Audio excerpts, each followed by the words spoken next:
Yung saging na saba na pasalubong sa akin from Bicol. Ang ganda pa naman ng pagkaka-mature. And tipong malusog na malusog. Nakalimutan kong lagain. Hanggang sa nahinog na siya. Sabi ko, wala, anong gagawin? So, naisipan kong gawin to.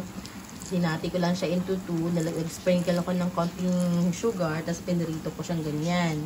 Ayun ako nagawa. May first batch na yan. Ayan siya. Ganda na magkakaprito ko, no? And yung kalahati niya, kasi sobrang dami naman, minatamis naman natin. Ayan. Ayan. Kung matamis na saging tayo, lalagyan natin ng konting banana extract. Meron tayong ditong banana flavor na ano. Basta ito yun. Siya. Formica ang brand. And yan. Pwede na. Pwede na.